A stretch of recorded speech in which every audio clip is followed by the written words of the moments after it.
नमस्कार स्टूडेंट्स, हमारा chapter number 2 चल रहा है 11th क्लास का बायोलॉजिकल क्लासिफिकेशन। और इसके लास्ट वाले लेक्चर में हमने फंजाई किंगडम हम पढ़ रहे थे और फंजाई किंगडम में हमने जो भी फंजाइज के कैरेक्टरिस्टिक्स थी उनको डीपली हमने स्टडीज़ किया था। और आज के लेक्चर में हम कवर करेंगे इनके जो क्लासेस हैं। फंजाइज को जो है अलग अलग क्लासेस में डिवाइड किया गया है अकॉर्डिंग कि वहाँ पर माइसीलियम किस टाइप का प्रेजेंट है। माइसीलियम जो प्रेजेंट है, माइसीलियम में जो हाइफी जो है, माइसीलियम जो हाइफी से मिलकर बना होता है, मैंने आपको एक्सप्लेन किया था। तो फंजाइज की बॉडी को हम माइसीलियम बोलते हैं, जैसे हमने कि पढ़ा था। तो माइसीलियम में जो हाइफी है वो किस टाइप का है, यानी कि वो सेप्टा प्रेजेंट है, सेप्टा एब्सेंट है। या फिर माइसीलियम जो के अंदर हाइफी की बात करें तो वो ब्रांच्ड है या फिर अनब्रांच्ड है ना। तो इस तरह से हमें कई टाइप्स के मॉर्फोलॉजिकली हमें वहाँ पर डिफ्रेंशिएशन देखने को मिलता है माइसीलियम में। इसके साथ ही स्पोर्स कैसे हैं, किस टाइप के स्पोर्स बन रहे हैं, मोड ऑफ स्पोर्स फॉर्मेशंस क्या प्रेजेंट है फंजाइज में, उसके अकॉर्डिंग हम डिवाइड करते हैं। ठीक है, फ्रूटिंग बॉडी कैसी है। ठीक है, स्पोर जो बन रहे हैं वो किसी फ्रूटिंग बॉडी के अंदर बन रहे हैं या नेकेड हैं, वहाँ पर कोई भी इस तरह का कोई outer sporangium like structure present नहीं है। जो मैंने आपको एक्सप्लेन किया था, कुछ स्पोर जो होते हैं वो डायरेक्टली जो है वो किसी स्पोरेंजियम के अंदर नहीं लगते हैं, डायरेक्टली लगते हैं। ठीक है, तो उसकी स्पोरेंजियम जो है प्रेजेंट है कि नहीं है, या फिर वो नेकेड जो है फ्रीली जो है हाइफी के टिप्स पर लगे हुए हैं। तो अलग अलग टाइप्स के जो स्पोर्स बनते हैं, फॉर्मेशन उसका होता है।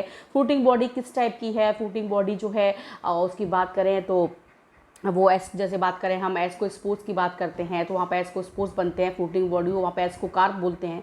बेसिडियो स्पोर्स में बेसिडियो स्पोर्स बनते हैं, उसकी फ्रूटिंग बॉडी को बेसिडियो कार्ब बोलते हैं। तो हम अलग अलग तरह से उनको जो है यहाँ पर डिवाइड करते हैं अलग अलग क्लासेस में, वो हम पढ़ेंगे यहाँ पे। चलिए सबसे पहले हम पढ़ते हैं फाइकोमाइसिटीज़ के बारे में।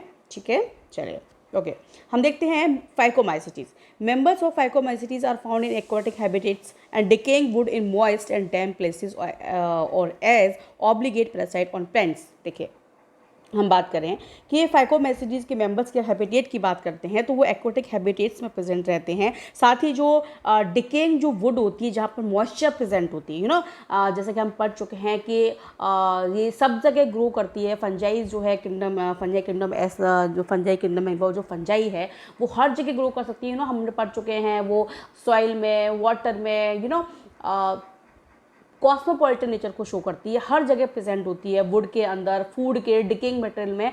तो वहाँ पर हम देखते हैं कि यहाँ पर जो फाइकोमाइसिटीज़ के जो मेंबर्स होते हैं फंजाइज के, वो जो है एक्वाटिक हैबिटेट्स में रहते हैं। साथ ही जो डिकेइंग जो वुड होती है वहाँ पर मॉइस्चर प्रेजेंट होता है, वहाँ पर ये ग्रो करती हैं। एंड डैम्प जो प्लेसेस होते हैं एज ऑब्लिगेट पैरासाइट प्लांट्स, और इसके साथ साथ ही ये ऑब्लिगेट पैरासाइट्स। देखिए पैरासाइट्स की बात करें, देखिए फंजाइज ऑब्लिगेट का मतलब यहाँ पर क्या है, ऑब्लिगेट पैरासाइट्स। ठीक है, तो यहाँ पर ऑब्लिगेट पैरासाइट्स का मतलब ये है कि ये जो हैं वो केवल और केवल पैरासाइट्स एज अ पैरासाइट ही प्लांट्स पर रह सकती हैं। वहाँ पर कोई भी उनके पास कोई ऑप्शन नहीं है ना। तो फैकल्टेटिव की बात करें, फैकल्टेटिव पैरासाइट्स की हम बात करते हैं तो फैकल्टेटिव पैरासाइट्स मतलब वहाँ पर ऑप्शन प्रेजेंट है। ठीक है, तो ऑब्लिगेट पैरासाइट्स होते हैं, यानी कि यहाँ पर जो है ये प्लांट्स पर जो है प्लांट पर एज ए पैरासाइट रहती हैं और वो वहाँ पर कोई ऑप्शन नहीं रहता है। केवल और केवल जो है ये अगर पैरासाइट्स की फॉर्म में अगर मिलेंगी तो ये ऑब्लिगेट पैरासाइट्स की फॉर्म में प्लांट्स पर प्रेजेंट होती हैं। ठीक है, चलिए then the mycelium is septate and coenocytic. अब देखिए माइसीलियम जो है एक्सेप्टेड है। अब ऑब्वियसली मैंने आपको जब फंजाइज के कैरेक्टर्स पढ़ाए थे लास्ट लेक्चर में तो वहाँ बताया था कि सीनोसिटिक कंडीशन क्या होती है। सीनोसिटिक कंडीशन मतलब मल्टी न्यूक्लियस कंडीशन, यानी कि एक कॉमन माइटोप्लाज्म है, वहाँ पर जो है सारे न्यूक्लियस प्रेजेंट है। क्योंकि अब ऑब्वियसली बात करें हम एक्सेप्टेड माइसीलियम की, यानी कि जहाँ पर सेप्टा प्रेजेंट नहीं है। सेप्टा मतलब जहाँ पर क्रॉसिंग वॉल का कोई कंपार्टमेंट जैसी कोई स्ट्रक्चर प्रेजेंट नहीं है, तो ऑब्वियसली वहाँ पर सारे जो न्यूक्लियस होते हैं वो सारे कॉमन जो है साइटोप्लाज्म में प्रेजेंट रहते हैं। ठीक है, तो मल्टी न्यूक्लिएट जो कंडीशन होती है साइटोप्लाज्म में उसको हम सीनोसिटिक कंडीशन बोलते हैं। तो वो कंडीशन हमें देखने को मिलती है एक्सेप्टेड माइसीलियम में। तो जो माइसीलियम होगा कैसा होता है फाइकोमाइसिटी में, एक्सेप्टेड होता है, यानी कि सेप्टा प्रेजेंट नहीं होते हैं। और सीनोसिटिक जहाँ भी सेप्टा प्रेजेंट नहीं होगा तो ऑब्वियसली वहाँ पे हमें सीनोसिटिक कंडीशन देखने को मिलती है। Is that clear? चलिए asexually reproduction takes place by zoospores और बाय एप्लोनोस्पोर्स। अब देखिए असेक्सुअली रिप्रोडक्शन की जैसे कि हम पढ़ चुके हैं कि फंजाइज में जो है रिप्रोडक्शन जो होता है वो सेक्सुअली भी होता है असेक्सुअली भी होता है। तो सेक्सुअली में हमने पढ़ा था, असेक्सुअली में हमने वहाँ पे स्टडीज़ किया था लास्ट लेक्चर में, कई तरह के स्पोर्स बनते हैं, है ना, कई तरह के अलग अलग फंजाइज में अलग अलग तरह के स्पोर्स बनते हैं। तो यहाँ फाइकोमैसिडीज की बात हो रही है, तो यहाँ पर जो है ज़ूस्पोर्स बनते हैं और एप्लोनोस्पोर्स बनते हैं। यहाँ दो टाइप्स के स्पोर्स बनते हैं जिनके थ्रू असेक्सुअली रिप्रोड्यूस करती है फाइकोमैसिडीज फंजाइज। कैसे करती है? एक तो ज़ूस्पोर्स बनते हैं। अब ज़ूस्पोर्स जो होते हैं वो मोटाइल होते हैं, यानी कि यहाँ पर फंजाइज में जो है स्पोर्स जो बनेंगे उसमें फ्लैजेला प्रेजेंट होते हैं, ओके, जिसके थ्रू मूव कर सकते हैं। तो ज़ूस्पोर्स बनते हैं और एप्लोनोस्पोर्स ऐसे स्पोर्स होते हैं, ऐसे एक्सेसरी स्पोर्स होते हैं जो कि नॉन मोटाइल होते हैं, यहाँ पे फ्लैजेला प्रेजेंट नहीं होती है। तो हमने क्या देखा? हमने देखा कि फाइकोमैसिडीज में जो एसेक्सुअल रिप्रोडक्शन होता है वो दो टाइप्स के स्पोर्स से होता है, एक होता है ज़ूस्पोर्स, एक होता है एप्लोनोस्पोर्स। ज़ूस्पोर्स मोटाइल होते हैं, एप्लोनोस्पोर्स नॉन मोटाइल होते हैं। यानी कि जो मोटाइल है इसका मतलब ज़ूस्पोर्स में फ्लैजेला प्रेजेंट रहते हैं और एप्लोनोस्पोर्स में फ्लैजेला प्रेजेंट नहीं होते हैं, ठीक है, वो दे कांट मूव, ओके। चलिए, These spores are endogenously produced in sporangium। अब देखिए, अब बात हो रही है कि किस तरह से प्रोड्यूस होते हैं, ठीक है। जैसे मैंने आपको बताया था कि स्पोर्स कुछ तो फ्रीली जो है प्रोड्यूस होते हैं, कोई स्पोरेंजियम जैसे स्ट्रक्चर हमको देखने को नहीं मिलती है, कुछ स्पोर्स होंगे वो एक स्पेसिफिक लाइक स्ट्रक्चर्स में इनक्लोज स्ट्रक्चर के अंदर जो है फॉर्मेशन होता है। जैसे बात करें तो इन स्पोर्स की जो प्रोडक्शन होता है वो स्पोरेंजियम के अंदर होगा, ठीक है। तो zoospores are formed by fusion of two gametes. अब ज़ूस्पोर जो बनते हैं वो टू गैमीट्स के फ्यूजन से बनते हैं, ठीक है। ज़ूस्पोर जो है, zoospores are formed by the fusion of two gamete. तो यहाँ पे हम देखते हैं कि ज़ूस्पोर का जो फॉर्मेशन होता है वो दो गैमीट्स आपस में फ्यूज होती हैं और ज़ूस्पोर्स बनाती हैं। These gametes are similar in morphology, isogamous और डिसिमिलर एंड अनाइसोगैमस और ऊगैमस। अब देखिए दो टाइप्स के हम बात कर सकते हैं। देखिए, एक होती है आइसोगैमस कंडीशन जिसके अंदर आइसोगैमस मतलब एक जैसी गैमीट्स होती हैं, यानी कि मॉर्फोलॉजिकल गैमीट्स में हम उनमें डिफ्रेंशिएशन नहीं कर सकते हैं, दोनों मॉर्फोलॉजी कली बिल्कुल सिमिलर स्ट्रक्चर होते हैं उनके, ठीक है। तो वो जब सिमिलर स्ट्रक्चर जो ऐसी गैमीट जो कि बिल्कुल मॉर्फोलॉजी सिमिलर होती हैं वो फ्यूज होती हैं, तो ऐसी कंडीशन को हम आइसोगैमस बोलते हैं। तो जो ये गैमीट्स होंगी ये क्या होती है? सिमिलर होती हैं, तो आइसोगैमस बोलेंगे। और जब इनकी स्ट्रक्चर ये डिसिमिलर होती है, मॉर्फोलॉजिकली सिमिलर नहीं होती हैं, तो अनआइसोगैमस कंडीशंस बोलेंगे, ठीक है। तो दो तरह की यहाँ पे फ्यूजन देखने को मिल सकते हैं गैमीट्स के। एक तो ऐसी गैमीट जो कि बिल्कुल सिमिलर हैं तो वो फ्यूज करेंगी आइसोगैमस, और जो डिसिमिलर है वो उनको अनआइसोगैमस, ठीक है। Then some common example. देखिए, अब बात करते हैं कि फाइकोमैसिडीज में कौन कौन सी हम फंजाइज को जो है एग्जाम्पल से फंजाइज कौन कौन सी फंजाइज आती है। जैसे एग्जाम्पल म्यूकर फाइकोमैसिडीज क्लास की फंजाई है।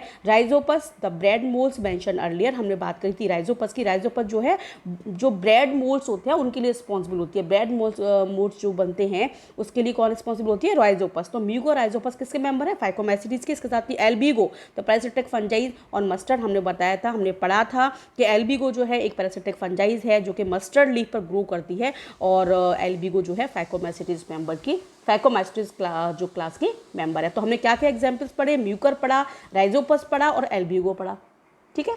Is that clear? चलिए, तो हमने यहाँ क्या देखा? हमने देख लिया कि फाइकोमैसिडीज का हमने यहाँ पर हैबिटेट पढ़ा कि एक्वेटिक होते हैं, हैबिटेट में रहते हैं, साथ ही डिकिंग वुड मटेरियल पर जहाँ पे मॉइस्चर प्रेजेंट होती है, डैम्प जो प्लेसेस होते हैं वहाँ पर, और साथ ही ये ऑब्लिगेट पैरासाइट होते हैं। अगर हम बात करें तो ये क्या होती हैं? अगर पैरासाइट्स की बात करते हैं किसी लिविंग प्लांट्स पर ये रहते हैं तो ये ऑब्लिगेट पैरासाइट होते हैं, यानी कि ये जो कंडीशन होती है यहाँ पर कोई ऑप्शन नहीं है इनके पास, यानी कि ऑब्लिगेट पैरासाइट्स ही ये होते हैं प्लांट्स के ऊपर, ठीक है। साथ ही हम बात करें अगर पैरासाइट्स के फॉर्म की बात करेंगे तो ये ऑब्लिगेट पैरासाइट्स होते हैं, यानी कि पैरासाइटिक फॉर्म में केवल ऑब्लिगेट जो है पैरासाइटिक, अगर पैरासाइट्स के फॉर्म में ये प्रेजेंट है तो यहाँ पर कोई ऑप्शन नहीं होता है, ये ऑब्लिगेट पैरासाइट्स ही होते हैं, ठीक है। अगर ऑप्शन प्रेजेंट होगा तो हम फैकल्टेटिव पैरासाइट्स को बोल सकते हैं, लेकिन यहाँ ऑप्शन नहीं है, यानी कि ये जो है क्या करते हैं? एज ए पैरासाइट रहते हैं प्लांट्स के ऊपर, ठीक है।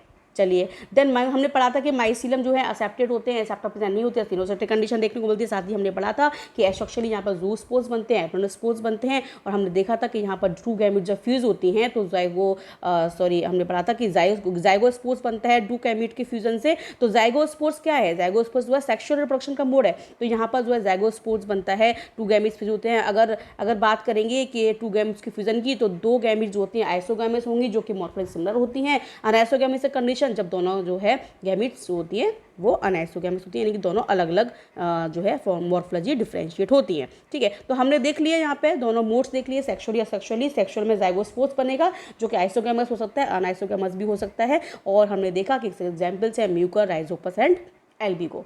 चलिए ठीक है, ये हमारा यहाँ फिनिश हो गया फाइकोमाइसीटीज।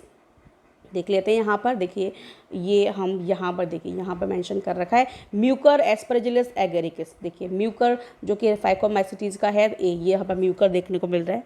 ठीक है, ये म्यूकर है। ठीक है, चलिए अब हम आ जाते हैं दूसरी जो हमारी क्लास है, दैट इज एस्कोमाइसीटीज। अब देखिए एस्कोमाइसीटीज, अब थोड़ा सा हम नाम से यहाँ मेंशन हो रहा है। एस्कोमाइसीटीज में हम देखेंगे कि यहाँ पर जो है क्या बनते हैं, एस्कोस्पोर्स बनेंगे। ठीक है, यहाँ पे हमें एस्कोस्पोर्स देखने को मिलेंगे एस्कोमाइसीटी में।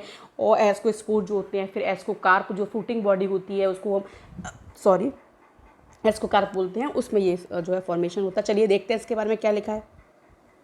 देखिए commonly known as sac fungi. अब देखिए इसको कॉमनली जो है सैक फंजाई के नाम से जानते हैं एस्कोमाइसीटी, क्योंकि इसकी स्ट्रक्चर जो होती है लाइक अ सैक की तरह होती है, इसलिए इसको सैक फंजाइज कहते हैं। The ascomycetes are unicellular. देखिए एस्कोमाइसीटीज फंजाइज में जो जिन फंजाइज को इन्वॉल्व करते हैं, जो इसकी आती हैं इसके अंदर, उनको वो फंजाइज यूनिसेलुलर होती है, यानी कि वो सिंगल सेल से मिलकर बनी होती हैं। अब एग्जाम्पल होगा यीस्ट, हम जानते हैं यीस्ट एक सिंगल सेल जो है फंजाई है और इसको हम बोलते हैं सैक्रोमाइसिस। और मल्टी सेलुलर एग्जाम्पल, अब इसमें जो है हम जो है इंक्लूड करते हैं, अगर दोनों तरह की यूनिसेलुलर फंजाई भी इंक्लूड कर रहे हैं तो उसका एग्जांपल होगा ईस्ट, और मल्टी सेलुलर फंजाई को इंक्लूड करेंगे तो उसका एग्जांपल होगा पेनिसिलियम। ठीक है, दोनों जो है एस्कोमाइसीटीज के मेंबर हैं। ईस्ट जो है यूनिसेलुलर है और जो पेनिसिलियम मल्टी सेलुलर, यानी कि इसमें जो है दोनों टाइप्स के फंजाई हमने इन्वोव कर दिए। ईस्ट इसके अंदर आता है और पेनिसिलियम हम जानते हैं फंजाई जैसे सबसे पहले एंटीबायोटिक जिससे बनाया गया था पेनिसिलिन। ठीक है, तो दे आर सेप्रोफाइटिक होते हैं, यानी कि डेड और डिके मटेरियल पर फूड के लिए डिपेंड रहते हैं। ये तो हम कई बार पढ़ चुके हैं, मैं आपको कई बार एक्सप्लेन कर चुकी हूँ। सेप्रोफाइट्स का मतलब होता है यानी कि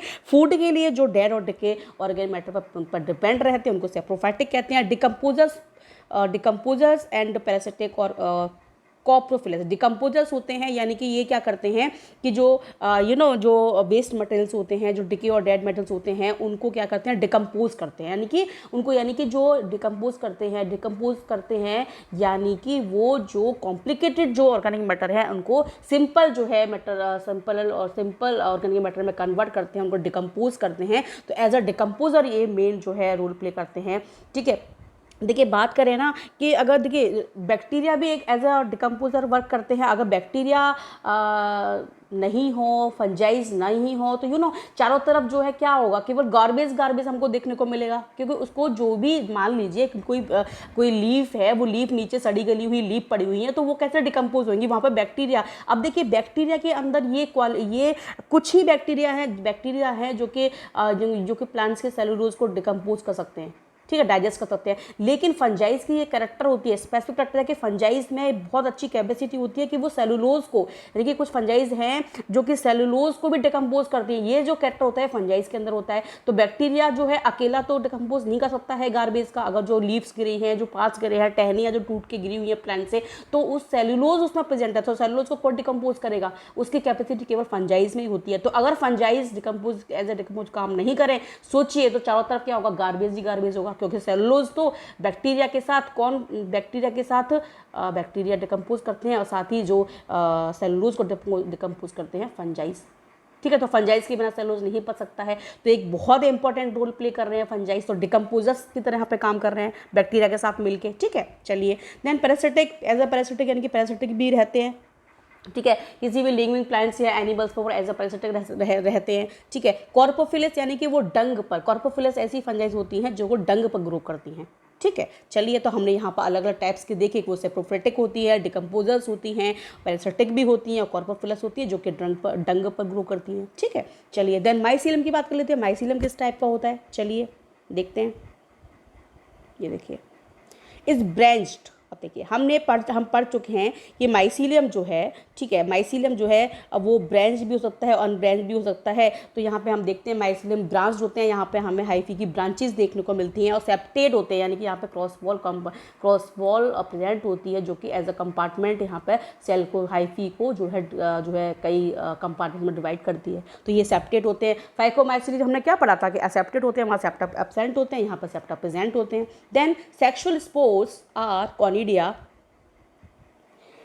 produced exogenously on the special mycelium called the conidiophores। अब देखिए यहाँ पर बात हो रही है एसेक्सुअल स्पोर्स की, ठीक है, ये मोड ऑफ जो है सेक्सुअली रिप्रोड्यूस करते हैं, तो एसेक्सुअल और एसेक्सुअली भी करते हैं। तो असेक्सुअली कैसे रिप्रोड्यूस करेंगे ये, यहाँ पर एसेक्सुअल स्पोर्स बनते हैं, ठीक है। तो ये हम जानते हैं कि स्पेसिफिक कैरेक्टर्स होता है फंजाइज का, कि सारी फंजाइज में स्पेसिफिक टाइप के स्पोर्स बनते हैं जिनके थ्रू वो सेक्सुअली रिप्रोड्यूस करती हैं। तो यहाँ पर जो एसेक्सुअली स्पोर्स जो बनते हैं वो बनते हैं कॉनिडिया, ठीक है। और ये जो कॉनिडिया बनते हैं वो क्या करते हैं, वो माइसीलियम, ठीक है, माइसीलियम जो है जो कि एक क्या है, माइसीलियम तो हाइफी से मिलकर बना है, तो हाइफी के टिप पर कॉनिडिया फ्रीली वहाँ पर जो है प्रोड्यूस होते हैं। कोई चारों तरफ उनकी कोई भी स्पोरेंजियम लाइक कोई स्ट्रक्चर देखने को नहीं मिलती है, वहाँ पर बिल्कुल फ्रीली जो है उसके चारों तरफ कोई भी हम कह सकते हैं कि कोई भी इनक्लोज्ड स्ट्रक्चर प्रेजेंट नहीं होता है, वो फ्रीली हाइफी के टिप पर लगते हैं, और जिस हाइफी पर वो लगते हैं उसको बोलते हैं कॉनिडियोफोर्स, यानी कि ऐसा हाइफी जिस पर कॉनिडिया जो है बनते हैं, कॉनिडिया प्रोड्यूस होते हैं,